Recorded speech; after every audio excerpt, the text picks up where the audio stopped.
must be so difficult being a Barcelona supporter right now because your allegiances are switching just in the hopes of being able to stop Real Madrid from winning it again and again and again. And now it's Bayern Munich versus Real Madrid. Bayern, who torments your club so much, and now against Real Madrid, who's your biggest rival. I don't know who you support, but at this point we know. And with this fixture, it's important to bring up this iconic picture that Ronaldo and Benzema took at the Allianz Arena before they thrashed Bayern Munich. And Ronaldo those days was just putting goals past the best keeper in the world like it's nothing, like it's taking candy from a baby. And Vinicius Jr, who's taken over the iconic number 7 shirt, has clearly taken inspiration from that and put in a man of the match performance at the Allianz Arena tonight. Vinny is becoming a problem in the Champions League, especially in the knockout stages. Apparently he has more goals than any other Brazilian in the knockout stages of any competition. Well, maybe not any other Brazilian, but Neymar.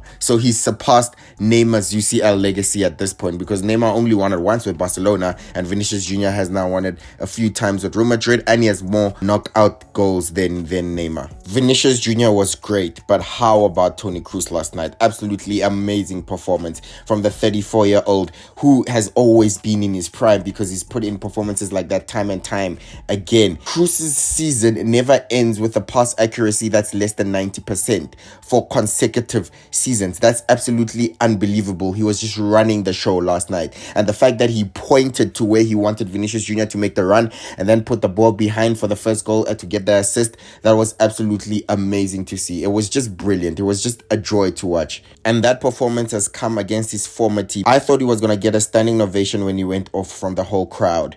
And I just think it was just an amazing performance. I really can't believe what I was watching. It looked so easy for him, by the way. This is a man who's won it 4 times with Real Madrid and won it once with Bayern Munich, and it makes absolute sense that Germany has begged him to come back and represent Germany for the Euros, as they are the host nations. And remember, Kroos retired from international football about 2 or 3 years ago, so it makes absolute sense that they've begged him to come back, and he's agreed to come back simply because he was asked and he loves his country. Yeah, Kroos is that good, but come on. Bayern Munich were totally dominating proceedings for the first 20 minutes, and how they didn't score, I don't know. Real Madrid then takes the lead. It's just so crazy how Real Madrid are able to do that. It's in their DNA. They just know how to win. Of course, a moment of brilliant quality from Toni Kroos and Vinicius Jr together. But Tuchel is a very dangerous coach. I believe he's so dangerous, especially in cup competitions. We know that he was able to win it at Chelsea. He got to the final with PSG. He was knocked out by eventual winners Man City last season, but Bayern Munich did not play a horrible game. They also didn't take their chances. But I think he was let down by Kim Min-jae, that's for sure. Just like last season, he was let down by Opa Maguire. Kim Min-jae has just done all the good work that Bayern Munich were trying to do. I mean, to be fair, this is a goal. Rodrigo's just slotting that away anyway. So he panicked and he had to do something, but he caused the foul. But it was a goal. Rodrigo had a brilliant game for me. Graveyard shift on the wing. Absolutely kept to his defensive tasks very well, was brilliant, and also gets the crucial penalty, which gives Real Madrid the draw. Absolutely important player for Real Madrid, Rodrigo. One of their most important players in the Champions League for the past few years now. Kim Min-jae was struggling last night. He just looks absolutely out of his depth.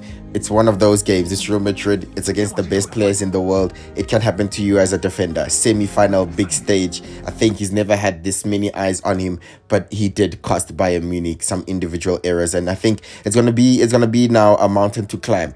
Bayern have a mountain to climb now at the Bernabeu. Leroy Sané's goal was absolutely fire though. Picked it up on the right, drove inside. Defenders were tracking back and backing off, and he just hit it ferociously in the near post to beat Luna. And what a goal. That was a fantastic goal. Sané is the best when he's driving in. That's when he looks like he's real trouble. And I think it was an amazing start for both Sané and Musiala. They looked like the only players trying to do something, trying to give something to Bayern Munich. It looked like if anything was going to come, it was either going to come from Musiala and Sané. But I think Musiala was absolutely outstanding for me.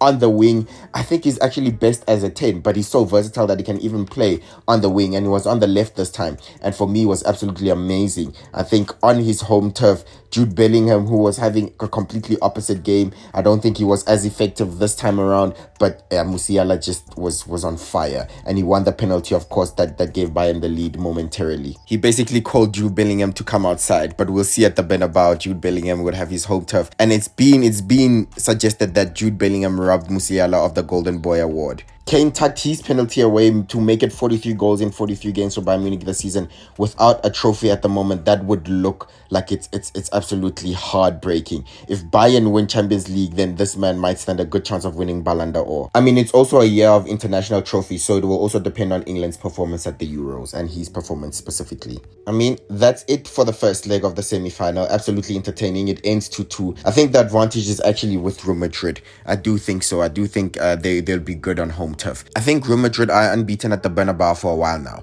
But with that being said, it's Dortmund versus PSG in the second semi-final tonight. Hopefully it's also a cracker. I will see you on the next one. Please subscribe. Bye-bye.